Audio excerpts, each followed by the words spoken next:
Spirit, Soul, Sense, Information for Your Soul. I am Shareece. We're going to start with our gathered truths. 365 gathered truths. Let me pull a card. Ooh. Our friends interpret the world and ourselves to us if we take them tenderly and truly. I do believe that we make sense of the world based on how other people react to us in the world. This is Amos Bronson Alcott. Makes sense. Okay, so 3 signs that you have a true relationship with God.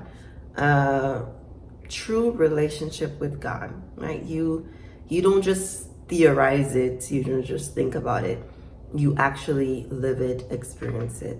And so I would say, 1, you don't get lonely. You don't feel like you're alone in this world. I spent some time researching nihilism last year, understanding why people kill other people, lots of other people, and then kill themselves. And it's usually because there's a disconnect between themselves and others, and they feel a deep emptiness and loneliness.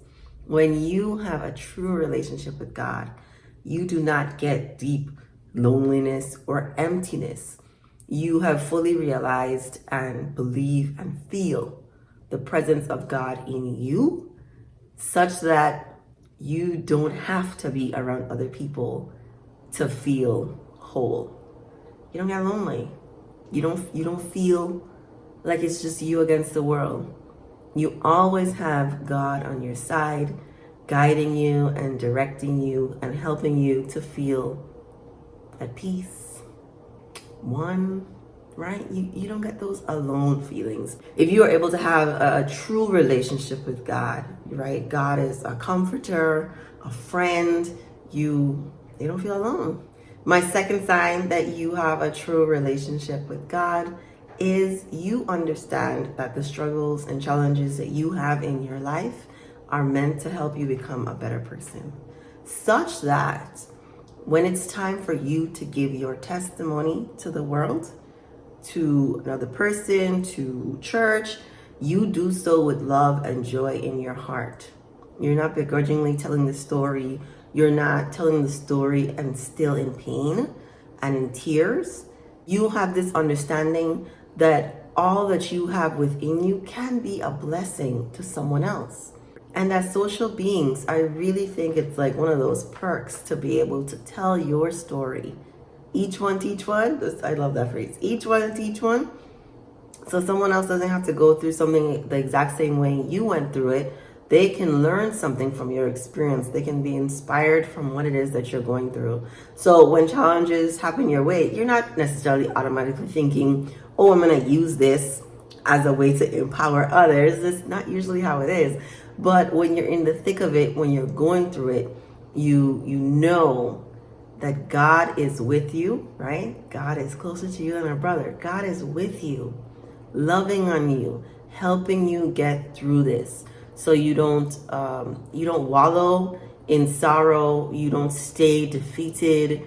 When you're knocked down, you get back up, because there is a purpose to all the pain. There is. I don't think we have to suffer in this world. I think as humans, it's hard not to suffer when Earth School is chaos and life just hits you all the time. Your perspective is what really changes things for you and determines whether you're going to suffer through your experiences or if you become stronger and more empowered and therefore able to come out of the muck and help other people. And number 3 is you recognize God in everything and everyone. Everything and everyone, right? I am surrounded by plants right now because I can feel the God energy in plants. I love everyone.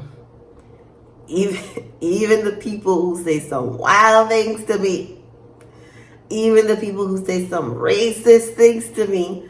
I love everyone. I understand that God is in everyone. Whether they have aligned themselves to the frequency of God is a whole other thing. but I don't have to demonize other people. I don't have to put people down. I don't have to try to elevate myself that I'm better than or they are wrong. I don't have to do any of that because I understand everyone's on their journey. We all have a soul and we're having this human experience. And some people are going to get the lesson in this lifetime, or they're going to come back and they're going to in another lifetime. It's not my job to make sure people get the message. It's my job to share, right? Share the message, teach, explain, inspire. That's my job. That's one of the reasons I am here on earth. I'm an old soul. I'm here to give it back. I'm here to encourage more souls to grow and learn wisdom and be at peace. So I don't spend a lot of time focused on people outside of myself. I don't spend a lot of time only speaking negative things about people who are different than me. I understand that we are all God's children. No matter what you've done, no matter what you've been through, we are all God's children, and I extend grace and understanding to people, especially if I know that they've been through hard times. And generally speaking, hurt people. And so if someone is in pain, spouting pain, I know they've been hurt. I know that they have likely been traumatized. So acknowledging the God in every person helps me to be even kinder to people, recognizing that other people and I are all connected. We are all part of the divine oneness. We're just different manifestations of it. And I think all of our personalities, idiosyncrasies, strengths, and flaws are what makes us so unique. So I started with plants, even though plants don't have, I just apologize to my plant because I hate it, but they don't have personalities. I don't really think they feel pain. I'm hesitating because I don't know if that's really true, because I've definitely mourned for like some gigantic trees that have been cut down, and that, like in Lord of the Rings, which I thought I was doing a review on, Lord of the Rings, when they were destroying the plants and the trees, and those trees had feelings. They all felt the pain, like felt the collective pain. I think Gary Zukov talks about the collective pain of groups. Like dolphins have like a collective pain, not necessarily each one, right? And that we even in our killing for food of animals, I'm really not a supporter of killing animals for fun.